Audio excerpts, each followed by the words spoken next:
നമസ്കാരം.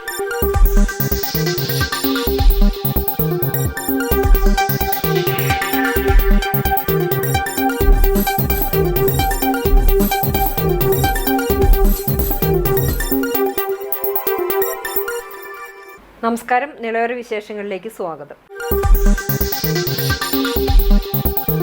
കഴിഞ്ഞ 10 വർഷം വിദ്യാഭ്യാസ മേഖലയെ മികച്ചതാക്കാൻ സംസ്ഥാന സർക്കാരിനായെന്ന് തദ്ദേശ സ്വയംഭരണ വകുപ്പ് മന്ത്രി എം.പി. രാജേഷ്.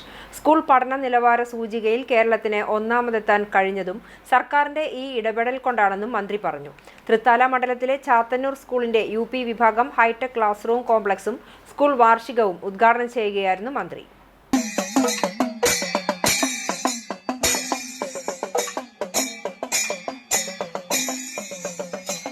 5 വർഷത്തിനിടെ തൃത്താല മണ്ഡലത്തിൽ 48 വിദ്യാലയങ്ങൾക്കാണ് വിവിധ വികസന പ്രവർത്തനങ്ങൾക്കായി ഫണ്ട് അനുവദിച്ചത്. തൃത്താലയുടെ പ്രധാന ആവശ്യങ്ങളായ ITI, നഴ്സിംഗ് കോളേജ് എന്നിവയും യാഥാർത്ഥ്യമാവുകയാണെന്നും മന്ത്രി പറഞ്ഞു. ഫണ്ടുകൾ കാര്യക്ഷമമായും സമയബന്ധിതമായും ചെലവഴിച്ചതിലൂടെ തൃത്താലയിൽ സമഗ്ര വികസനം സാധ്യമാക്കാനായതും മന്ത്രി കൂട്ടിച്ചേർത്തു. കഴിഞ്ഞ 10 വർഷമായി കേരളത്തിൽ വിദ്യാഭ്യാസ മേഖലയിൽ നടത്തിയ ഗണ്യമായ പൊതുമുതൽ മുടക്കുകൊണ്ടാണ് സർക്കാർ വിദ്യാലയങ്ങളെല്ലാം ഇന്ന് അതിശയിപ്പിക്കുന്ന സൗകര്യങ്ങളുള്ളവയായി മാറിയത്. ഇപ്പോ പല സ്കൂളുകളും ഉദ്ഘാടനം ചെയ്യാൻ പോയ അനുഭവമുണ്ട്. ഇപ്പൊ കൊച്ചിയിലൊരു സ്കൂൾ ഉദ്ഘാടനം ചെയ്യാൻ പോയപ്പോൾ ഉദ്ഘാടനം കഴിഞ്ഞപ്പോൾ പ്രിൻസിപ്പൽ എന്നോട് പറഞ്ഞു, സാർ നമുക്ക് മുകളിലേക്ക് പോവാം. ഞാൻ കോണിപ്പടി അന്വേഷിക്കുമ്പോൾ പ്രിൻസിപ്പൽ എന്നോട് പറഞ്ഞു, ലിഫ്റ്റ് ഉണ്ട്, ലിഫ്റ്റിൽ പോകാം എന്നാണ്.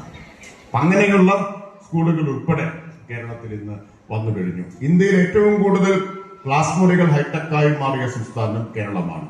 ഇന്ത്യയിൽ ഏറ്റവും കൂടുതൽ ഇന്റർനെറ്റ് കണക്ഷനുള്ള വിദ്യാലയങ്ങൾ കേരളത്തിലാണ്. ഇന്ത്യയിൽ ഏറ്റവും കൂടുതൽ വിദ്യാലയങ്ങളിൽ ഡിജിറ്റൽ ഗാഡ്ജറ്റുകൾ ഉപയോഗിക്കുന്നത് കേരളത്തിലാണ്.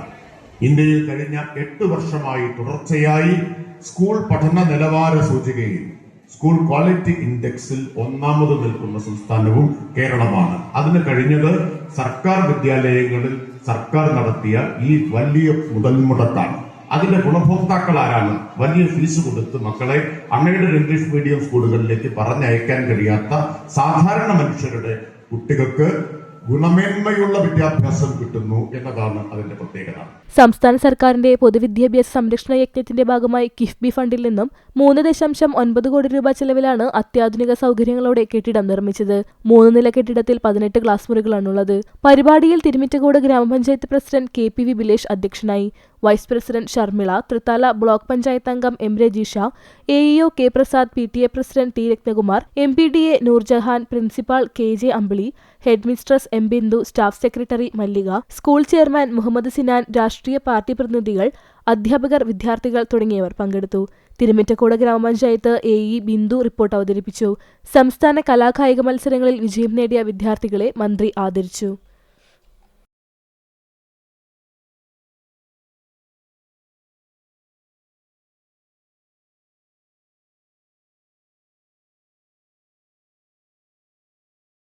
അനധികൃത മണൽക്കടത്തിനിടെ 2 പേർ തൃത്താല പോലീസിന്റെ പിടിയിൽ. തൃത്താല സബ് ഇൻസ്പെക്ടർ ജെഫിൻ രാജുവിന്റെ നേതൃത്വത്തിലുള്ള പോലീസ് സംഘത്തിന്റെ പരിശോധനയിലാണ് വാഹനവും പ്രതികളും പിടിയിലായത്. തൃത്താല ഭാരതപ്പുഴയിലെ കൂട്ടക്കടവ് ഭാഗത്തു നിന്നും സെൻകാറിൽ മണൽ ചാക്കുകളിൽ നിറച്ച് കടത്തിക്കൊണ്ടു പോകുന്നതിനിടെയാണ് ഇരുവരും പിടിയിലാകുന്നത്. മണൽ ചാക്കുകൾ അടുക്കിവെക്കാൻ പാകത്തിൽ സീറ്റുകൾ ഊരിമാറ്റി രൂപമാറ്റം വരുത്തിയ നിലയിലായിരുന്നു കാർ. കഴിഞ്ഞ ദിവസം ഉച്ചയോടെയായിരുന്നു സംഭവം.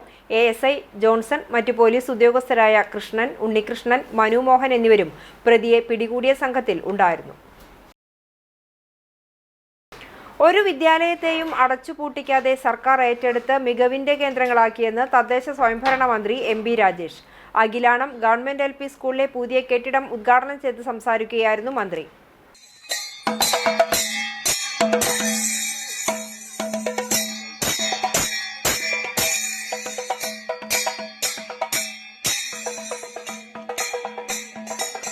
ൽ 3000-ഓളം വിദ്യാലയങ്ങളാണ് അടച്ചുപൂട്ടൽ ഭീഷണി നേരിട്ടത്. 2016 മുതൽ അവ മികവിന്റെ പാതയിലേക്ക് ഉയർന്നുവെന്നും മന്ത്രി പറഞ്ഞു. 10 വർഷം കൊണ്ട് 5000 കോടി രൂപയാണ് സർക്കാർ പൊതുവിദ്യാഭ്യാസ മേഖലയിൽ വിനിയോഗിച്ചതെന്നും മന്ത്രി കൂട്ടിച്ചേർത്തു. കുട്ടികളുടെ എണ്ണം മാത്രമല്ല കാര്യം, ഒരു സ്കൂളും അടച്ചുപൂട്ടിപ്പോകരുത് എന്ന് നിർബന്ധമുള്ള ഗവൺമെന്റാണ് കേരളത്തിൽ അധികാരത്തിലിരിക്കുന്ന ഗവൺമെന്റ്. അല്ലെങ്കിൽ ഈ സ്കൂൾ എപ്പോഴും പൂട്ടിയിട്ടുണ്ടാവും. പൂട്ടാൻ തീരുമാനിച്ചതാണ്. 2002 കേരളത്തിലാകെ 3000 ചില്ലാനും സ്കൂൾ പൂട്ടാൻ തീരുമാനിച്ചപ്പോ വധശിക്ഷയ്ക്ക് വിധിക്കപ്പെട്ട ആ ലിസ്റ്റിലുണ്ടായിരുന്ന ഒരു സ്കൂളാണ് അഖിലാണം GLP സ്കൂൾ എന്ന് നമ്മൾ ആരും മറന്നു പോരുത്. പിന്നീട് കേരളത്തിൽ കണ്ടത് വധശിക്ഷയ്ക്ക് വിധിക്കപ്പെട്ട സ്കൂളുകളെല്ലാം ലോകോത്തര സ്കൂളുകളായി സൗകര്യങ്ങളിലേക്ക് വളരുന്നതാണ്. കേരളത്തിലെ പിന്നാക്കം നിന്ന എല്ലാ സർക്കാർ സ്കൂളുകളും മികച്ച സ്കൂളുകളായി മാറിയത് ഈ ഗവൺമെന്റ് 5000 കോടിയോളം രൂപ പൊതുവിദ്യാഭ്യാസ മേഖലയിൽ ചെലവഴിച്ചതുകൊണ്ടാണ്. ഇന്ത്യയിൽ കേരളത്തിൽ മാത്രമേ സർക്കാർ സ്കൂള് ഇതുപോലെ സൗകര്യമുള്ള സ്കൂളുകളുള്ളൂ. ബാക്കി എല്ലായിടത്തും പൂട്ടലാണ്. ബാക്കി എല്ലായിടത്തും പൂട്ടിക്കൊണ്ടിരിക്കുകയാണ്. ഒന്നും രണ്ടുമല്ല, ആയിരക്കണക്കിന് സ്കൂളാണ് അടച്ചുപൂട്ടിക്കൊണ്ടിരിക്കുന്നത്. അപ്പൊ പൂട്ടാതിരിക്കുമ്പോ സാധാരണക്കാരുടെ മക്കൾക്ക് പഠിക്കാൻ മെച്ചപ്പെട്ട സൗകര്യം ഒരുക്കുകയാണ് ചെയ്യുന്നത്. തൃത്താല മണ്ഡലത്തിൽ 22 വിദ്യാലയങ്ങൾക്കാണ് കെട്ടിടം നിർമ്മിക്കുന്നതിന് ഫണ്ട് അനുവദിച്ചത്. അതിൽ 18 വിദ്യാലയങ്ങളുടെ നിർമ്മാണം പൂർത്തിയായതായും മന്ത്രി പറഞ്ഞു. അടച്ചുപൂട്ടൽ ഭീഷണി നേരിട്ടിരുന്ന ഗവൺമെന്റ് LP സ്കൂളിന് മന്ത്രി MP രാജേഷിന്റെ ശ്രമഫലമായി വിദ്യാഭ്യാസ വകുപ്പിന്റെ പ്ലാൻ ഫണ്ടിൽ നിന്നും അനുവദിച്ച 90 ലക്ഷം രൂപ വിനിയോഗിച്ചാണ് കെട്ടിടം നിർമ്മിച്ചത്. ചടങ്ങിൽ തിരുമിറ്റക്കോട് ഗ്രാമപഞ്ചായത്ത് പ്രസിഡന്റ് KP വിപിലേഷ് അധ്യക്ഷനായി. ജില്ലാ പഞ്ചായത്ത് അംഗം സുധീഷ് കുമാർ, ഗ്രാമപഞ്ചായത്ത് വൈസ് പ്രസിഡന്റ് ഷർമിള, സ്ഥിരം സമിതി അധ്യക്ഷരായ Shijila Ratheesh, MG Rajagopalan, P Manikandan, AEO K Prasad, school headmistress P Kanakambika, PTA president Muhammad Haneefa, വിദ്യാർത്ഥികൾ, അധ്യാപകർ തുടങ്ങിയവർ പങ്കെടുത്തു. മാറിവരുന്ന മാറ്റങ്ങൾക്കനുസരിച്ച് പുതിയ സംരംഭങ്ങൾ ആരംഭിച്ച് കൃത്യമായ കാഴ്ചപ്പാടോടെയാണ് COA മുന്നോട്ടു പോകുന്നതെന്നും 2030 ആകുമ്പോൾ കേരളത്തിലെ കേബിൾ TV ഓപ്പറേറ്റർമാർ ഒരു മൾട്ടി പ്രൊവൈഡറായി മാറുമെന്നും COA സംസ്ഥാന പ്രസിഡന്റ് പ്രവീൺ മോഹൻ പറഞ്ഞു. കേബിൾ TV ഓപ്പറേറ്റേഴ്സ് അസോസിയേഷൻ 15ാം ജില്ലാ സമ്മേളനത്തോടനുബന്ധിച്ചുള്ള പ്രതിനിധി സമ്മേളനം തൃപ്രയാറിൽ ഉദ്ഘാടനം ചെയ്ത് സംസാരിക്കുകയായിരുന്നു പ്രവീൺ മോഹൻ. തലമുറ മാറ്റം മനസ്സിലാക്കാൻ നമുക്ക് കഴിയണം. മാറ്റത്തിനനുസരിച്ച് നാം മാറിയില്ലെങ്കിൽ നമ്മൾ മാറ്റപ്പെടും. കുത്തക കമ്പനികളുടെ വെല്ലുവിളികളെ അതിജീവിച്ചാണ് ബ്രോഡ്ബാൻഡ് മേഖല മുന്നോട്ടു പോകുന്നത്. ഇത്തരം വെല്ലുവിളികളെ അതിജീവിച്ചാണ് നമ്മുടെ ഭാവി മേഖലയെ വിഭാവനം ചെയ്യേണ്ടത്. ഒരു കൺസ്യൂമർക്ക് ആവശ്യമായ ടോട്ടൽ സർവീസ് പ്രൊവൈഡർ എന്ന നിലയിൽ എല്ലാ സേവനങ്ങളും നൽകാൻ കഴിയുന്ന രീതിയിൽ ഇന്ന് കേരള വിഷൻ മാറിയിട്ടുണ്ടെന്നും വെല്ലുവിളികളോടൊപ്പം അപാരമായ സാധ്യതകളും നമ്മുടെ മുന്നിലുണ്ടെന്നും അത് കൃത്യമായി പ്രയോജനപ്പെടുത്താൻ കഴിയണമെന്നും പ്രവീൺ മോഹൻ പറഞ്ഞു. നമുക്ക് വന്നിട്ടുള്ള മാറ്റങ്ങൾ എന്തൊക്കെയാണ്? 2007 അനലോഗ് കേബിൾ ടിവിയിൽ നിന്നും ഡിജിറ്റൽ കേബിൾ ടിവിയുടെ അനിവാര്യത മനസ്സിലാക്കി ആ മേഖലയിലേക്ക് കടന്നു വരുന്നതിന് വേണ്ടി cable TV operators association Kerala communicators cable limited എന്ന നമ്മുടെ KCCL എന്ന് പറയുന്ന നമ്മുടെ സ്ഥാപനം ആരംഭിച്ചപ്പോൾ അതിന് രാജ്യത്തെ മൾട്ടി സിസ്റ്റം ഓപ്പറേറ്റർ എന്നുള്ള പദവി കിട്ടിയപ്പോൾ കേബിൾ TV ഓപ്പറേറ്റേഴ്സ് അസോസിയേഷന്റെ മെമ്പർമാരായിരുന്ന ലോക്കൽ കേബിൾ TV ഓപ്പറേറ്റർമാർ രാജ്യത്തെ ആദ്യത്തെ ചെറുകിട മേഖലയിൽ പ്രവർത്തിക്കുന്ന മൾട്ടി സിസ്റ്റം ഓപ്പറേറ്ററായി മാറ്റപ്പെട്ടു. തൃപ്രയാർ കോർണിഷ് കൺവെൻഷൻ സെന്ററിൽ ആരംഭിച്ച സമ്മേളനത്തിന് തുടക്കം കുറിച്ചുകൊണ്ട് COA ജില്ലാ പ്രസിഡന്റ് TD സുഭാഷ് പതാക ഉയർത്തി.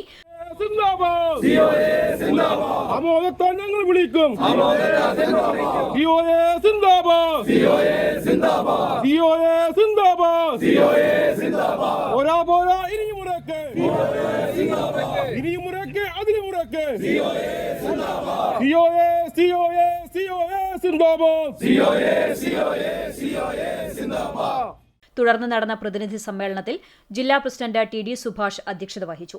ജില്ലാ സെക്രട്ടറി P ആന്റണി ജില്ലാ പ്രവർത്തന റിപ്പോർട്ടും ട്രഷറർ CG ജോസ് സാമ്പത്തിക റിപ്പോർട്ടും പോൾ ജേക്കബ് ഓഡിറ്റ് റിപ്പോർട്ടും മോഹനകൃഷ്ണൻ അനുശോചന പ്രമേയവും അവതരിപ്പിച്ചു. COA general secretary PB Suresh, സംസ്ഥാന എക്സിക്യൂട്ടീവ് അംഗം KV Rajan, KCCL MD PP Suresh Kumar, സംസ്ഥാന എക്സിക്യൂട്ടീവ് അംഗം പ്രജേഷ് അച്ചാണ്ടി, കേരള വിഷൻ MD ജയപ്രകാശ്, സംസ്ഥാന കമ്മിറ്റി അംഗങ്ങളായ PM Nasar, CA Baiju, PB Biju, ജില്ലാ കമ്മിറ്റി അംഗങ്ങളായ George Leo, Jacob Jerome, MP Thomas, സ്വാഗത സംഘം ജനറൽ കൺവീനർ ബിജുകുമാർ തുടങ്ങിയവർ പങ്കെടുത്തു. പട്ടാമ്പിയിൽ സർക്കാർ ഓഫീസുകൾ ഒരു കുടക്കീഴിൽ കൊണ്ടുവരുന്ന റവന്യൂ ടവർ നിർമ്മാണത്തിന്റെ ടെൻഡർ നടപടികൾ പൂർത്തിയാകുന്നു. 34 കോടിയോളം രൂപ ചെലവഴിച്ചാണ് പ്രവൃത്തികൾ നടപ്പിലാക്കുന്നത്.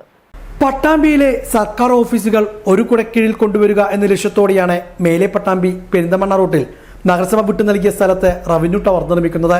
34 കോടി രൂപയാണ് പദ്ധതിക്കായി അനുവദിച്ചിരിക്കുന്നത്. ഇതിന്റെ നിർമ്മാണവുമായി ബന്ധപ്പെട്ടുള്ള ടെൻഡർ നടപടികളാണ് പൂർത്തിയാകുന്നത്.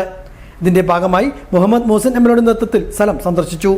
നഗരസഭ വിട്ടു നൽകിയ 50 സെന്റ് സ്ഥലത്താണ് പുതിയ റവന്യൂ ടവർ വരുന്നത്.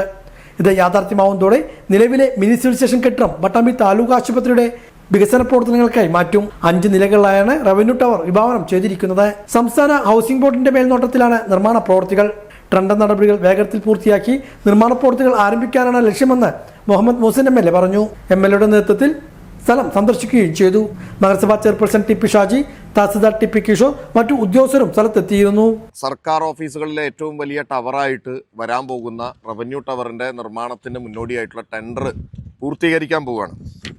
34,54,72,916 രൂപയാണ് അതിന് വേണ്ടിയിട്ടുള്ളത്. 34 കോടി രൂപ. എന്നാൽ അതിൽ GST ഒഴിവാക്കിയിട്ട് 29,27,73,387 രൂപയാണ് ആക്ച്വൽ ബിൽഡിങ്ങിൻ്റെ കോസ്റ്റ് വരിക. ബാക്കി GST കൂടെ കൂട്ടിയിട്ടാണ് 34,54,00,000 രൂപ വരുന്നത്. അതിൻ്റെ നിർമ്മാണ പ്രവർത്തനത്തിന് മുന്നോടിയായിട്ടുള്ള ടെൻഡർ ഇപ്പോൾ പൂർത്തീകരിക്കാൻ പോവുകയാണ്. പട്ടാമ്പി മുനിസിപ്പാലിറ്റി നമുക്ക് നേരത്തെ സ്ഥലം ഏറ്റെടുത്ത് തന്നിരുന്നു. ആ സ്ഥലത്ത് ഇപ്പോൾ അതിൻ്റെ നിർമ്മാണം നടത്താനുള്ള മറ്റു നടപടിക്രമങ്ങളെല്ലാം പൂർത്തീകരിച്ചിരിക്കുകയാണ്. ഉടനെ തന്നെ ഇതിൻ്റെ വർക്ക് ആരംഭിക്കാൻ പോവുകയാണ് എന്ന സന്തോഷ വാർത്തയാണ് അറിയിക്കാനുള്ളത്. പ്രസിദ്ധമായ ചാലിശ്ശേരി മുലയമ്പറമ്പത്തുകാവ് പൂരാഘോഷം മാർച്ച് 1 ഞായറാഴ്ച ആഘോഷിക്കാനിരിക്കെ ചാലിശ്ശേരി പട്ടാമ്പി റോഡിലെ നവീകരണ ജോലികൾ ഭക്തർക്കും നാട്ടുകാർക്കും ബുദ്ധിമുട്ടാകുമോ എന്ന് ആശങ്ക.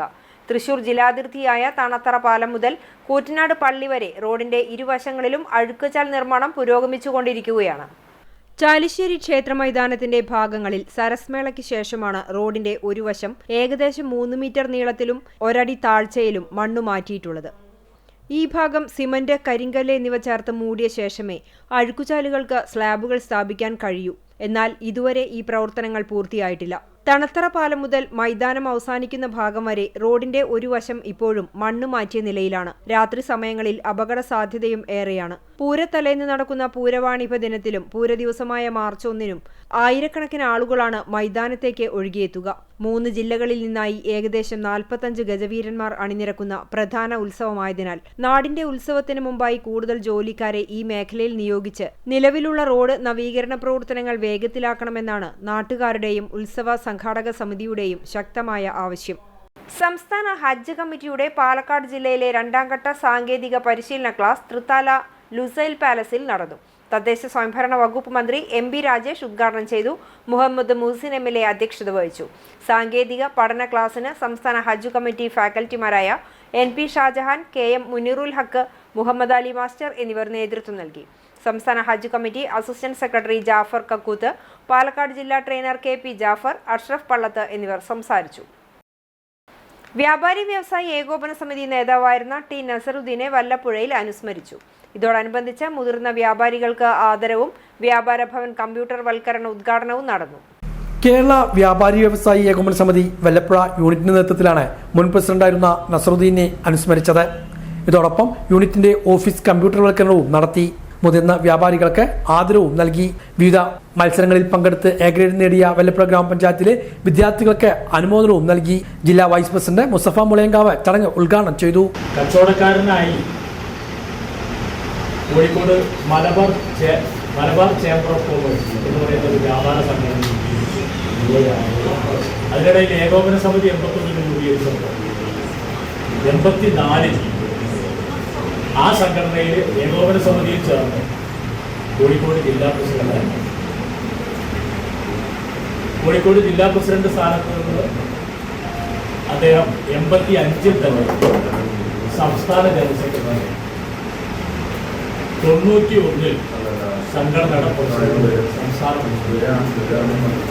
91 പ്രസിഡന്റായ അദ്ദേഹം 2022 ഫെബ്രുവരി 10 മരിക്കുന്നത് വരെ ആ പദവിയിൽ തുടർന്നു. എന്നുവെച്ചാൽ കേരളത്തിൽ മൊത്തം വ്യാപാര മേഖല എന്ന് പറഞ്ഞാൽ വൻകിട വ്യാപാരികൾ ധാരാളമുള്ള നാടാണ് നമ്മുടെ. വലിയ ടൗണുകളിൽ വലിയ ദൂരങ്ങളുടെ കച്ചവടക്കാർ 10 ലക്ഷത്തോളം വരുന്ന വ്യാപാരി സമൂഹത്തെയാകെ 3 പതിറ്റാണ്ട് കാലം നയിച്ചു അദ്ദേഹം എന്നതാണ്. ജില്ലാ സെക്രട്ടറിയും വല്ലപ്പുഴ യൂണിറ്റ് പ്രസിഡന്റുമായ MP മുസ്തഫ അധ്യക്ഷത വഹിച്ചു. വല്ലപ്പുഴ ഗ്രാമപഞ്ചായത്ത് സെക്രട്ടറി എ നൌഫൽ ഓഫീസ് കമ്പ്യൂട്ടർവൽക്കരണം നിർവഹിച്ചു. Unit working president Mujeeb Alikkal, Ashraf Parppurath, Dawood Haji, Yusuf Arabian, Yusuf Thirandikkal, Razak, Monu Kuruvattoor, Siddique, Kunhalan PP, Saidalavi യാറും, Ali Pullani, VT Hakeem, T Khalid, PP Noufal, Abdul Salam Churakode, EK Basheer, CK Ubaid, Saleem Parakkal തുടങ്ങിയവരും പങ്കെടുത്ത് സംസാരിച്ചു.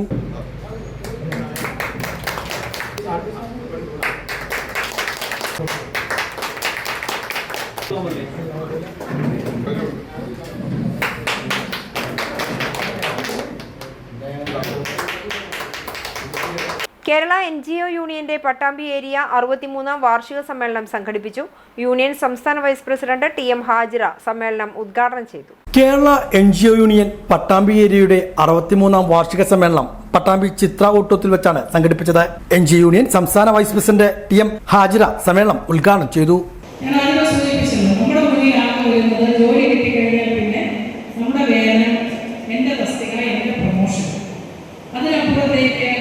ഒരു സിവിൽ സർവന്റ് എന്നുള്ള രൂപത്തിൽ ഒരു സാമൂഹ്യ ബോധത്തിലേക്ക് കടന്നു പോകാൻ നമുക്ക് കഴിഞ്ഞിട്ടുണ്ടോ എന്നുള്ള പരിശോധന സാധനമാണ്.